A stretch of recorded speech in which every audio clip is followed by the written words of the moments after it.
rugi. Ini yang dibaca Nabi Adam dalam taubatnya. Di akhir taubatnya, Nabi Adam munajat kepada Allah. Ya Allah, dengan kebesaran Muhammad, ampunilah dosa saya. Allah tegur, kaifa araftahu ya Adam walam akhluqhu. Dari mana kau bisa tahu nama Muhammad Adam, padahal aku ciptakan saja belum manusianya. Kata Nabi Adam, pertama, ketika engkau ciptakan saya, engkau tiupkan ruh ke dalam jasad saya, terbuka mata saya memandang ke bawah arasmu. Di sana nampak dengan jelas tertulis di kaki arasmu, La ilaha illallah Muhammadur Rasulullah. Taulah saya bahwa Muhammad ini orang yang paling dekat dengan engkau ya Allah. Sampai namanya bergandengan dengan namamu di kaki arasmu. Yang kedua, ketika saya hendak menyentuh Hawa, kau juga yang mengatakan jangan kau bayar maharnya sebelum kau bersolawat kepada beliau. Saudara hadirin yang saya hormati, Nabi Adam diterima taubatnya oleh Allah. Kemudian dipertemukan kembali dengan Siti Hawa setelah sekian lama berpisah. Pertemuan itu terjadi di satu dataran luas, di satu padang yang luas, yang sampai sekarang dinamakan dengan Padang Arafat. Tempat para ibadah haji melakukan wukuf, yaitu puncak pelaksanaan ibadah haji. Dan pertemuan itu sendiri terjadi di atas sebuah bukit kecil yang diabadikan dengan nama Jabal Rahmah di kawasan Arafat itu. Di atas Jabal Rahmah itu ada satu monumen kecil untuk mengabadikan pertemuan Nabi Adam dengan Siti Hawa. Lalu tinggallah keduanya di permukaan bumi ini. Oleh Allah diberikan karunia keturunan yang banyak. Dan tiap kali lahir kembar. Kembarnya laki perempuan, laki perempuan, laki perempuan. Dari sinilah berkembang biak manusia. Di mana di zaman Nabi Adam perkawinannya silang. Karena tentu tidak ada manusia lain. Perkawinan silang itu artinya, kalau si A dan B, A ini laki, B perempuan, kemudian lahir kembar kedua antara C dengan D, maka begitulah yang A dikawinkan dengan D, yang C dikawinkan dengan B. Perkawinan silang. Tidak boleh perkawinan yang kembar sama di waktu dilahirkan. Nah, di antara putra-putra Nabi Adam yang kemudian juga membuat sejarah, yaitu Habil dan Qabil. Habil, saudara kembarnya namanya Labuda, perempuan. Qabil, saudara perempuannya Iklimah. Menurut hukum perkawinan waktu itu harus silang. Habil harus kawin dengan Iklimah dan Qabil harus kawin dengan Labuda. Tapi Qabil protes. Dia kepengen kawin dengan saudara kembarnya sendiri. Dalam arti yang sama-sama dilahirkan dengan dia, yaitu Iklimah. Kenapa? Karena kebetulan rupa Iklimah ini lebih cantik daripada Labuda. Protes kepada ayahandanya Nabi Adam. Apa? Saya tidak terima, saya harus kawin dengan Iklimah. Tidak Qabil, kamu harus kawin dengan Labuda. Enggak mau. Kenapa dengan Labuda? Kurang kece.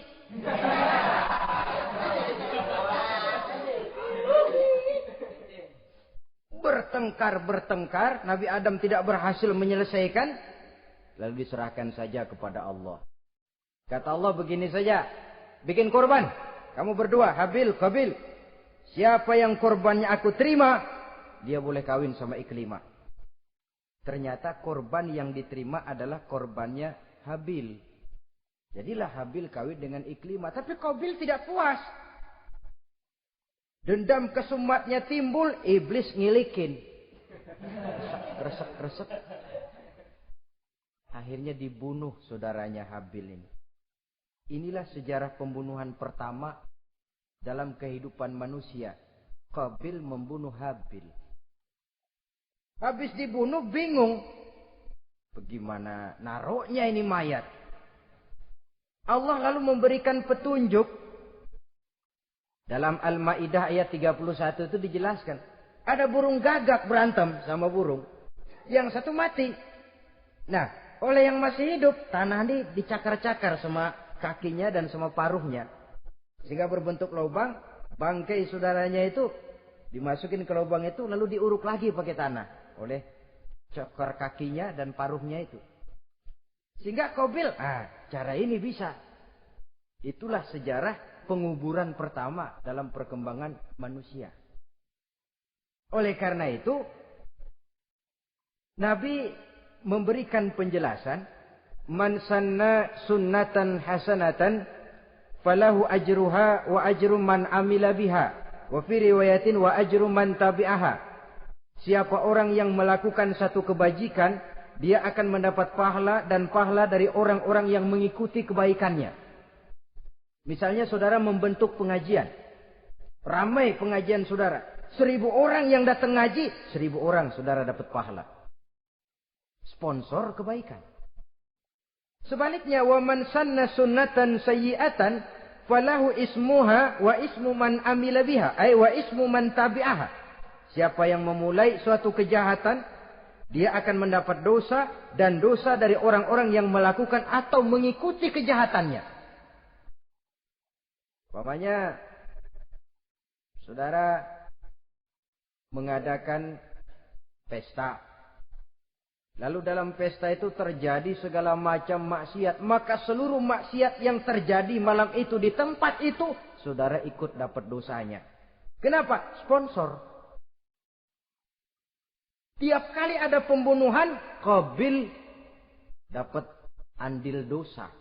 Kenapa? Sponsor. Tapi kalau 2 orang muslim, ini masalahnya Habil nggak ngelawan kan, dibunuh. Tapi kalau 2 orang muslim berkelahi, kata Nabi apa? Apabila 2 orang muslim saling berbunuh-bunuhan, maka al-qatil wal maqtul finnar. Baik yang membunuh ataupun yang dibunuh, dua-duanya neraka. Sahabat heran, ya Rasul, kalau yang ngebunuh masuk neraka pantas, tapi ini yang dibunuh kenapa neraka juga? Soalnya sama-sama niat, cuman keduluan aja. Itu kan masalahnya. Andai kata dia nggak terbunuh, dia yang akan membunuh. Niat itu sudah ada. Nah, kalau Habil ini dia tidak punya niat membunuh, dia memang dibunuh oleh Qabil. Saudara-saudara kaum muslimin rahimakumullah. Lalu dari situlah berkembang biak keturunan Nabi Adam alaihi salam. Sehingga dengan demikian bisa kita katakan sebagai satu konklusi. Pertama, bahwa manusia adalah makhluk Allah yang menempati kedudukan tertinggi. Dan berasal dari Nabi Adam sebagai manusia pertama. Dengan malaikat sekalipun, manusia sebenarnya lebih tinggi.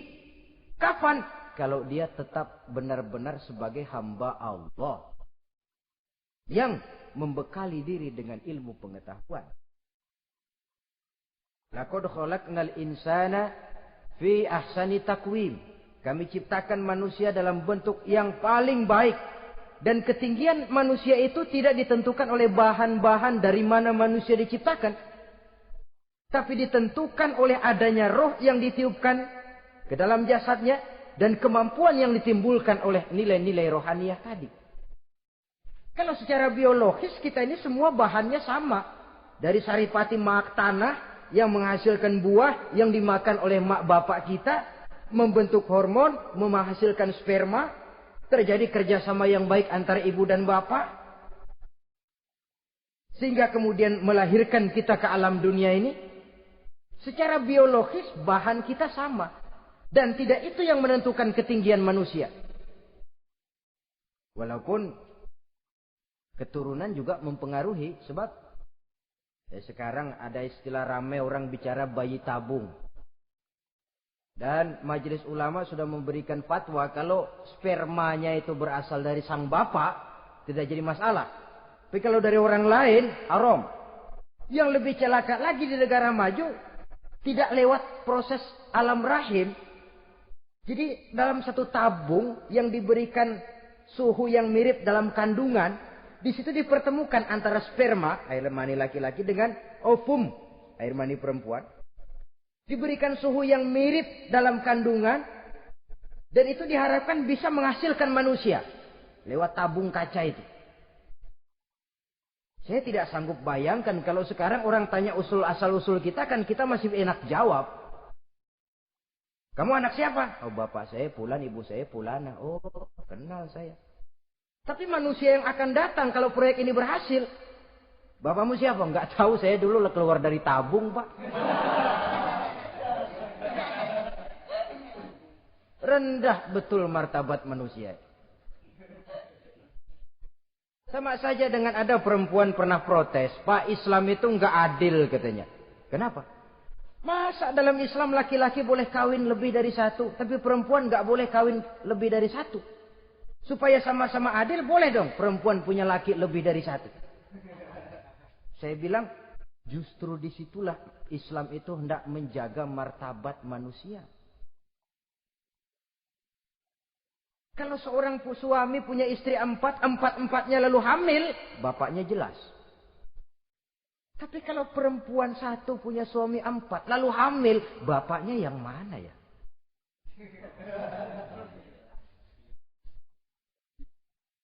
Rendah martabat manusia. Ketika si bayi lahir, ibunya lihat, ini jidatnya kayak si A ini. Sudah ini anakmu saja nih, jidatnya jidat kamu. Kata, antar dulu jidat saya, tapi kuping B ini nggak mau saya. Terkatung-katung si anak tanpa tahu kemana dia mesti manggil bapak. Ibu daftarin anak ke sekolah, Pak Guru tanya lagi, ini bin siapa, Bu? Bingung lah, udah tulis Bu, bin rame-rame.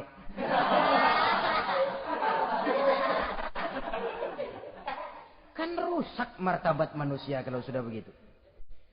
Justru Islam ini menjaga ketinggian martabat manusia. Jadi manusia itu fi ahsani takwim. Kapan? Kalau dia bisa menjaga kehambaannya di hadapan Allah dengan melaksanakan fungsi sebagai khalifah di permukaan bumi. Tapi bila dia sudah tidak lagi menjadi hamba Allah, tidak lagi berfungsi sebagai khalifah, dia sudah masuk summa radadnahu asfala safilin. Kami kembalikan ke tempat yang paling rendah, lebih rendah dari binatang sekalipun. Kalau dia tetap menjaga posisinya lebih tinggi dari malaikat, malaikat saja sujud kepada Nabi Adam. Apalagi kepada makhluk-makhluk yang lain manusia ini. Tapi kalau dia tidak pandai, lebih rendah daripada binatang. Inilah uniknya makhluk bernama manusia. Dengan posisinya, dia bisa menjadi lebih tinggi dari malaikat, tapi juga dia bisa meluncur lebih rendah daripada binatang. Untuk menjaga itulah diperlukan agama dalam kehidupan kita sekarang ini. Bukan cuma sebagai lipstick, tapi sebagai pedoman, sebagai way of life. Yang akan mewarnai cara kita berpikir, state of mind, rule of thinking. Cara kita memandang kehidupan ini. Diwarnai oleh nilai-nilai agama. Dengan demikian, maka manusia bukan keturunan kera. So, ada satu teori, namanya teori evolusi, yang disampaikan buat pertama kali oleh Charles Darwin. Dia mengemukakan teori bahwa perkembangan kehidupan sesungguhnya di dunia ini menunjukkan mata rantai yang utama melalui apa yang dia namakan seleksi alamiah. Mula-mula dari ikan melalui seleksi ke amfibi, dari amfibi ke reptil, dari reptil ke mamalia, dari mamalia ke mamalia kecil, dari mamalia kecil ke primat, dari primat ke monyet, dari monyet menjadi Homo erectus. Ini teori Darwin. Tapi dia tidak jelas-jelas mengatakan bahwa manusia keturunan monyet. Hanya seketurunan. Seketurunan kan tidak berarti keturunan. Begini saja. Toyota Kijang sama Toyota Corolla itu seketurunan. Tapi Corolla dengan Kijang kan lain. Cuma seketurunan. Dalam arti sumbernya sama. Makhluk yang tidak tahan seleksi alam, oleh udara yang sangat dingin, perkembangan cuaca yang sangat panas, gempa bumi dan sebagainya, seleksi alam dia namakan, hilang, musnah dari peredaran.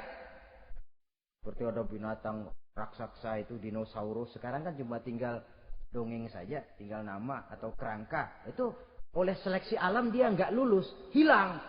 Yang bertahan, yang lulus seleksi alam. Manusia walaupun kecil yang lulus seleksi alam ini. Biar dihantam gempa bumi, angin topan, tetap aja ngejedok.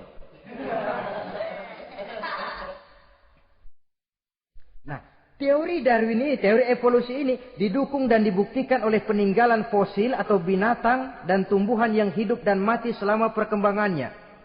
Dari bentuk organik pertama hingga pendahulu terdekat daripada manusia. Tapi ada satu kelemahan dari pokok daripada teori evolusi ini. Pertama, garis perkembangan dari Homo erectus, yakni manusia jalan tegak, semacam gorilawi itu, sampai kepada manusia mutaakhir masih belum menentu.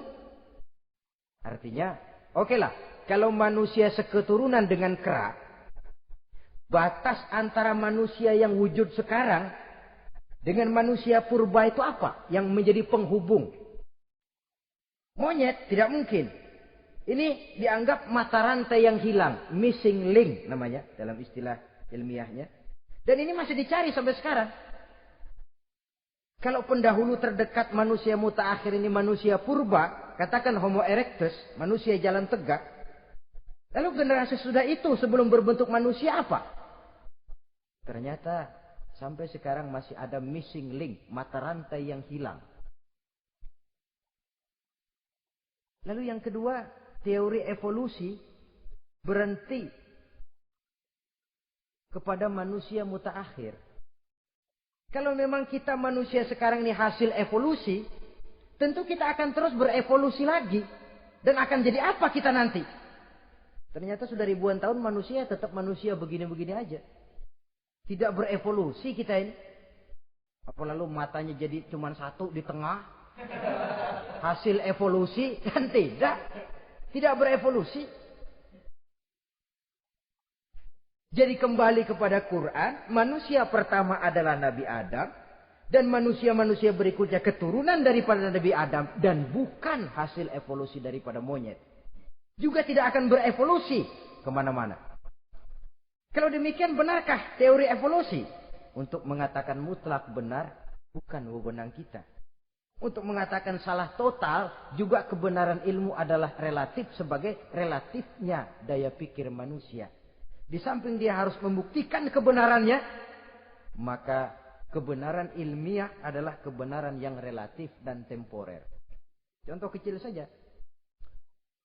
Dulu orang berteori bahwa bagian yang terkecil dari suatu benda namanya molekul. Kan begitu? Molekul ini nggak bisa dibagi-bagi. Bagian yang paling kecil dari suatu benda namanya molekul. Ilmu terus berkembang. Ternyata molekul sebenarnya terdiri daripada atom. Atom itulah bagian terkecil dari suatu benda yang nggak bisa dibagi-bagi lagi. Nah, berubah sudah teori pertama. Tidak jadi molekul sekarang. Atom. Belakangan rupanya atom masih tersusun dari partikel-partikel. Partikel inilah bagian yang terkecil dari satu benda. Berubah lagi sudah. Dan tidak mustahil akan ada penemuan bahwa partikel pun masih bisa dibagi-bagi lagi. Begitu juga dengan teori evolusi ini. Sehingga beberapa ahli semacam Dr. Charles Oxnard, Dr. Jane Paul Hallett dari Chicago dan California, mereka sudah membantah teori evolusi ini. Namun masalah paling pokok dari kita ialah kita diciptakan oleh Allah berasal dari Nabi Adam alaihi salam. Nabi Adam diciptakan dari tanah. Dan kita bukan hasil dari evolusi, juga tidak akan berevolusi. Nah, lalu kepada makhluk bernama manusia diberikan fungsi sebagai khalifah di permukaan bumi ini. Ini yang dulunya malaikat protes. Sebagai khalifah, tugas kita apa? Khalifah Allah di muka bumi. Menerjemahkan sifat Allah sesuai dengan batas-batas kemanusiaan kita. Allah Maha Pengasih. Berusahalah kita pengasih kepada makhluk sesuai dengan batasan manusiawi kita. Allah Maha Menolong. Ringan tanganlah kita menolong orang yang memerlukan sesuai dengan batas kemampuan kita. Fungsi khalifah. Untuk bisa berfungsi sebagai khalifah secara baik, kita harus mempunyai modal yang dinamakan ilmu pengetahuan. Dan Islam sangat menggalakkan itu. Jauh dulu 14 abad yang lalu, dari desa kecil yang bernama Mekah yang peta belum muat, orang di dunia belum kenal, sudah keluar seruan utlubil ilma walau bisin, tuntutlah ilmu walaupun di negeri Cina. Ngomong Cina di Mekah. Padahal Mekah waktu itu belum masuk peta, belum dikenal orang. Sudah ada revolusi ilmu dan budaya. Belajar walaupun harus nyebrang ke negeri Cina. Lalu ada lagi misalnya, Alimu auladakumus sibahata warrimayah, kata Nabi. Ajarkan anakmu renang dan lempar. Lempar lembing, lempar cakram. Olahraga. Satu tanda Islam agama masa depan. 14 abad yang lalu di Saudi Arabia, Nabi mengajarkan, ajari anakmu berenang. Kalau Islam agama untuk orang Arab saja, mau berenang di pasir. Tapi wawasan pandangannya luas. Bahwa Arab sebagian besar memang Islam, betul. Tapi Islam bukannya Arab, itu juga jelas. Sepanjang kita masih menjadi khalifah Allah, maka sepanjang itu kita fi ahsani taqwim. Nah, sebagai khalifah Allah kita bertugas membudidayakan alam ini. Kita kadang-kadang terlalu. Ada ayat, wa ma min dabatin fil ardi illa 'alallahi rizquha. Semua yang melata di muka bumi dijamin rezekinya oleh Allah. Ayat itu betul. Hak karena datang dari Allah. Bahwa rezeki disediakan di muka bumi, memang. Tapi rezeki itu tidak turun begitu saja laksana jatuhnya embun di waktu pagi. Kita harus berusaha. Dan usaha manusia mencari rezeki lain dengan ayam. Kalau ayam dari tahun atu. Nyari rezekinya tuh modalnya cuma ceker patok. Coba. Dari tahun 1 ayam, asal punya ceker, punya patok, sudah dapat rezeki dia. Nggak perlu masuk TK, SD, SMP. Tapi manusia cari rezeki, apalagi zaman sekarang. Persaingan hidup tajam, lapangan kerja sulit, tensi ekonomi tinggi. Masuk sekolah urusan, tamat sekolah urusan. Kadang-kadang dilema juga. Masuk perguruan tinggi negeri sulitnya setengah mati kayak unta masuk ke lubang jarum. Masuk perguruan tinggi swasta yang favorit biayanya selangit. Artinya tanpa membekali diri dengan ilmu, keahlian, skill, kemampuan, fungsi sebagai khalifah sulit untuk bisa kita laksanakan. Saudara-saudara kaum muslimin yang berbahagia. Kalau fungsi khalifah ini mampu kita laksanakan, iblis putus asa sudah. Sebagai khalifah, di satu pihak kita menyembah hanya kepada Allah, di lain pihak kita membudidayakan alam ini. Ada apa sih di perut bumi? Minyak, gas, timah, emas. Ada apa sih di lautan? Pelajari lewat oceanografi. Membudidayakan alam. Air sungai supaya arusnya nggak mengalir mubazir. Ada manfaatnya, bisa menimbulkan energi yang menghasilkan tenaga listrik. Bisa mengairi persawahan, irigasi. Bikin apa? Bikin dam. Membudidayakan alam. Tapi juga mengislamkan budidaya itu. Bahasanya mengkulturkan natur, mengislamkan kultur. Membudidayakan alam dan mengislamkan budi dan budaya manusia. Sehingga apapun yang kita kelola dari alam ini nantinya akan untuk menunjang tugas sebagai khalifah, sujud kepada Qadhi Rabbul Jalil. Saudara-saudara, maka bersyukur kita. oleh Allah dijadikan manusia. Tidak pesan, terima beres, cantik. Dari segi biologis maupun psikologis, tidak ada makhluk secantik manusia. Dibekali dengan agama, di samping akal. Sehingga agama membimbing akal agar sampai kepada kebenaran yang hakiki. Kita sebagai keturunan Nabi Adam memegang fungsi khalifah. Jadi jangan main-main loh. Kita ini turunan Nabi, betul ini. Saudara-saudara yang hadir semua di depan saya ini, termasuk saya, kita ini turunan Nabi kita ini. Nabi Adam. Jangan main-main loh. Turunan Nabi gini-gini. Nabi Adam. Sayang kalau posisi yang tinggi kita tidak melaksanakan fungsi yang tinggi. Sayang betul. Sebab itu manusia harus adil kepada dirinya. Dalam arti menjaga diri dari sesuatu yang bisa menghancurkan ketinggiannya dalam pandangan Allah. Jadi kalau kita sudah lemparkan diri ke meja judi, hanyutkan diri ke tempat mabuk, hancurkan diri di tempat maksiat, itu sudah tidak adil kepada diri sendiri. Tidak bisa menjaga ketinggian yang diberikan Allah kepada kita. Dikasih baju bersih, dicemplungin di comberan, diinjek-injek lagi. Kita ini diciptakan fi ahsani taqwim. Masa mau turun berbuat seperti binatang, itu makhluk rendah? Masa mau mengikuti tipu dayanya iblis, dia sudah proklamasikan bahwa itu musuh bebuyutan kita? Innahu lakum aduwwum mubin. Setan musuhmu yang jelas dalam segala bentuknya. Saudara-saudara, untuk berfungsi sebagai khalifah ini sekali lagi, bekali diri dengan ilmu pengetahuan. Dan ilmu itu di zaman kita sekarang tentu kalau Nabi Adam diajari langsung oleh Allah, wa 'allama Adam al-asma'a kullaha. Lah kalau kita mau nunggu Tuhan ngajarin, geblek terus.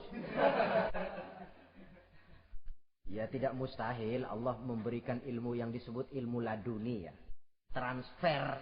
Langsung Allah memberikan kepada seorang hamba, membukakan pintu hatinya. Tapi bukan potongan kayak kita yang dapat ilmu laduni macam begitu. Satu contoh. Menurut ceritanya, Hadratus Syekh Kiai Hasyim Asy'ari itu kan ngaji beliau kepada Kiai Khalil Bangkalan Madura. Kiai Khalil nih Bali 2 tahun berguru di sana, nggak diajarin apa-apa. Cuma kalau pagi nyari rumput tiap hari 2 tahun. Akhirnya Hadratus saya bilang, Kiai saya kapan diajarin? Sudah Hasyim kau pulang saja, insya Allah kau alim. Gitu aja pulang jadi orang alim.